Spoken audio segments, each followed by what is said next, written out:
جبکہ بھارتی میڈیا پر ان تقاریر کو پوری طرح سے استعمال کیا جا رہا ہے، جو کہ میرا خیال ہے دی اسی وجہ سے گئی تھیں.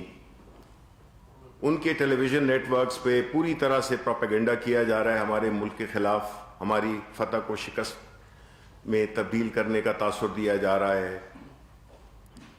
میری ریکویسٹ ہوگی آپ میڈیا کے دوستوں سے کہ بجائے اس سے کہ اگر آپ قائد اعظم کے مزار کی بے حرمتی ہوتی ہے تو بحث ہو جاتی ہے اس پہ کہ ایک نان اینٹی صفدر، اس کے بارے میں بات زیادہ ہوتی ہے.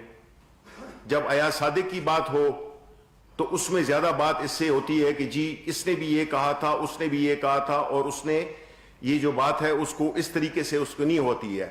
یعنی کہ ایک جو غلط کام ہے بجائے اس کو ہائی لائٹ کرنے کے، اس کو رسپانسبل ٹھہرانے پہ. دیکھیں ہمارا جو میڈیا ہے وہ نیشنل میڈیا ہے، ہمارے ملک کا میڈیا ہے. ہماری آپ لوگوں نے آپ ہمارے فرنٹ لائن کے مجاہد ہیں.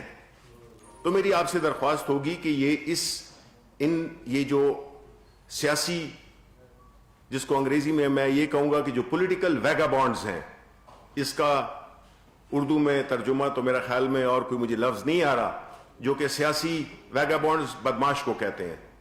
سیاسی بدماش جو پھر رہے ہیں اور جو اس ملک کے امیج کو بری طرح سے مسخ کر رہے ہیں، ان کی اجازت ہماری حکومت بالکل نہیں دے گی. ہم ان کو اس قسم کی سٹیٹمنٹس پہ ہم ان کو اکاؤنٹیبل ٹھہرائیں گے اور ان کے ساتھ کوئی نرمی برتی نہیں جائے گی. یہ وہ لوگ ہیں جو اپنے ذاتی مفادات کے لیے پاکستان کی سیاست کو ذاتی مفادات کا محور بنا دیا ہے. عمران خان کے آنے کے بعد یہ اب چینج ہوگا. اب سیاسی مفادات کے بجائے قومی مفادات پہ سیاست ہوگی. اور آپ نے دیکھ لیا کہ جو پی ڈی ایم کے جتنے بھی لیڈرشپ ہے، خاص طور پہ نواز شریف، مریم، بلاول، فضل الرحمان، ان کا جو بیانیہ ہے وہ کسی طرح سے بھی ملک کے مفاد میں نہیں ہے. وہ ہم نے فیٹف میں بھی دیکھ لیا تھا، اور اس کے بعد کی جو سیاسی سو کالڈ سیاسی ایونٹس تھے اس پہ بھی ہم نے دیکھ لیا. ان کو ہم بالکل اس کی اجازت نہیں دیں گے کہ یہ ملک کے خلاف باتیں کریں، ملک کے مفادات کو نقصان پہنچائیں، انٹرنیشنل لیول پہ ہمیں بدنام کریں.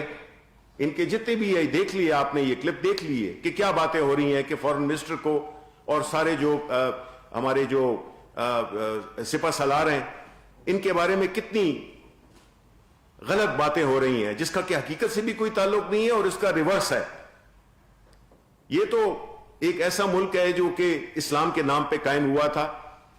یہ واحد ملک ہے، شاید ایک اور ہو، جو کہ ایک آئیڈیالوجی کی بنیاد پہ بنا تھا اور جس کی تصدیق اغراض و مقاصد پاکستان میں بڑے کلیئرلی واضح ہیں کہ ہم ایک اسلامی ملک ہیں اور ہمارا جو تشخص ہے وہ اسلامی ہے. اور جو سو کالڈ لبرلز ہیں وہ اس بیانیے کو توڑ مروڑ کر پیش کر رہے ہیں.